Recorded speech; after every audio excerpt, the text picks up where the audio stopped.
5 जून 2025 यानी कि गंगा दशहरा इस दिन पड़ रहा है और है गुरुवार का भी दिन। तो आपको बता दें कि ये इतना उत्तम और दुर्लभ संयोग बन रहा है क्योंकि ये जो दिन पड़ रहा है गंगा दशहरा का दिन, इसी दिन गंगा मैया हमारी धरती पर अवतरित हुई थी।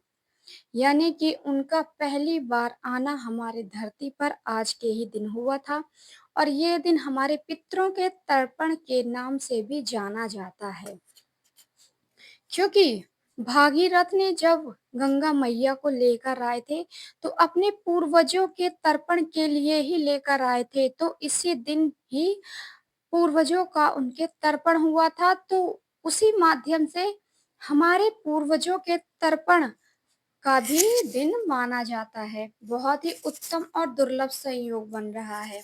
तो आपको हम ऐसे छोटे-छोटे उपाय आज लेकर आए हैं, बहुत ही अचूक उपाय। और ये जो दिन होता है, गंगा दशहरा का दिन, ये 365 दिनों में एक बार आता है। तो आपको इस मौके को बिल्कुल भी नहीं चूकना है और आपको हमारे द्वारा बताए गए उपायों को ज़रूर करना है। अगर आप चाहते हो कि आपके पितृ आपको भर-भर के आशीर्वाद दें, आपको कभी भी दुःख ना पहुँचे, कोई भी तकलीफ ना हो, अगर जिस भी व्यक्ति को उनके पूर्वजों का आशीर्वाद मिलने लगता है, तो उनके जीवन में कभी भी दुःख, कभी भी संकट, कोई भी तकलीफ नहीं आती है क्योंकि हमारे पूर्वजों का आशीर्वाद बहुत ही ज़्यादा ज़रूरी होता है। हमारी उन्नति के लिए, हमारी धन संपत्ति के लिए, हमारे परिवार की खुशियों के लिए।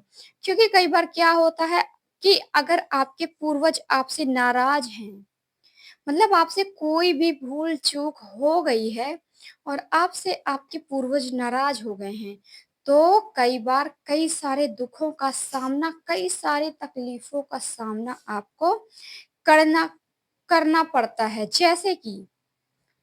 जैसे कि आपके घर में धन संपत्ति आती नहीं है और आती भी है किसी न किसी तरीके से तो खर्चा हो ही जाता है। जैसे कि आपका जो पैसा है इकट्ठा जो आपने किया है, वो बीमारियों में खर्चा हो रहा है या फिर आपके घर में अचानक से दुर्घटना हो जाती है या फिर एक कुछ ऐसी तकलीफ़ें, कुछ ऐसे दुःख आपको मिलने लगते हैं कि आप उनको कभी सोचे भी नहीं थे। जैसे कि आपके घर में संतानों की वृद्धि नहीं होती है, आपके घर में संतान की वृद्धि रुक जाती है, आपके घर में बच्चे नहीं हो पाते हैं। तो ये बहुत ही मेन पॉइंट होता है जो आपके पूर्वजों से रिलेटेड होता है।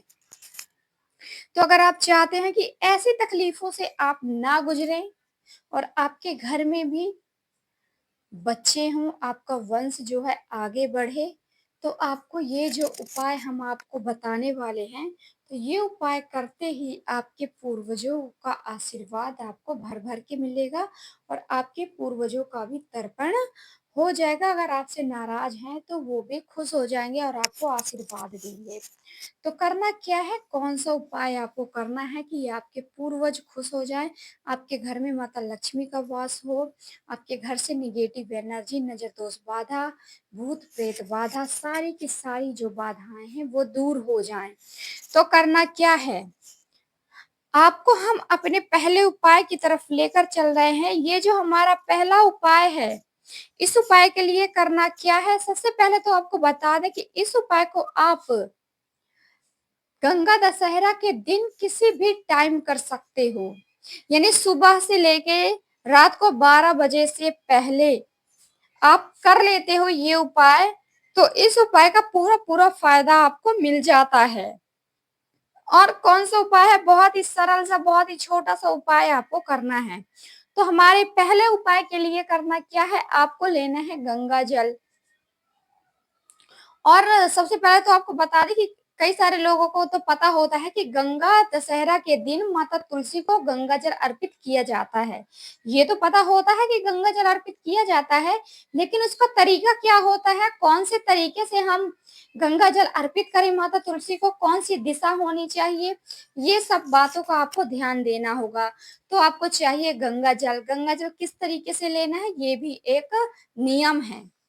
किस तरीके से लेना है, 1 कप कटोरी ले लीजिए, है ना? पीतल की हो, स्टील की भी आप ले सकते हो लेकिन शुद्ध होनी चाहिए या फिर आप लोटा भी ले सकते हो, है ना? तो आपको करना क्या है, आपको गंगा जल सबसे पहले आपको अपने हाथ पर लेना है।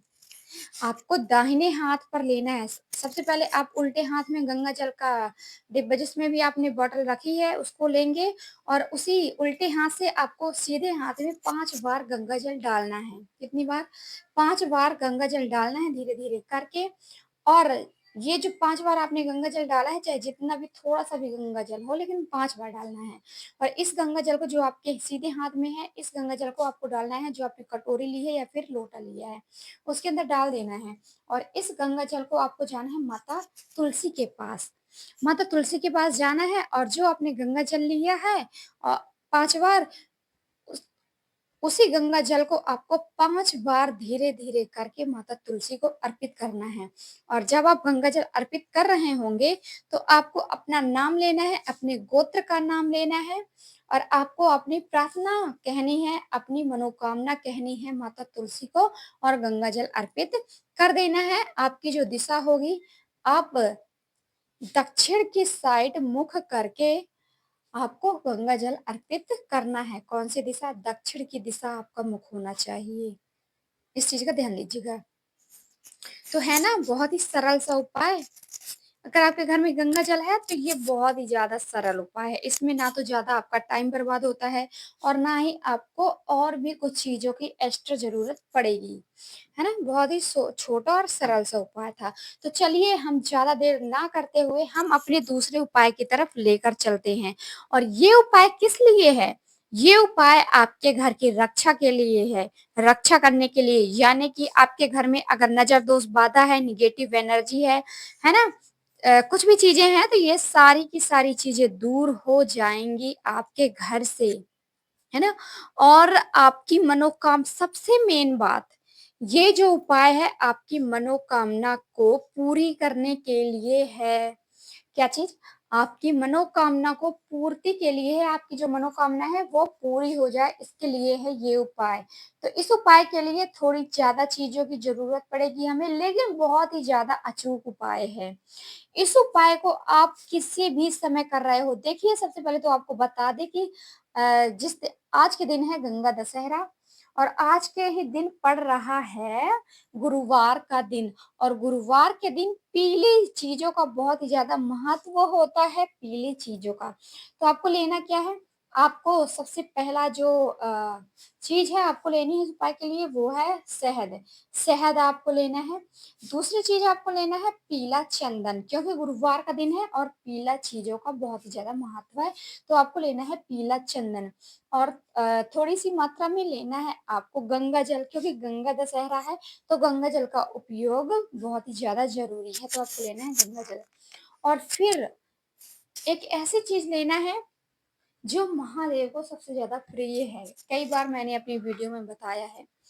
तो महादेव को सबसे ज़्यादा प्रिय क्या है?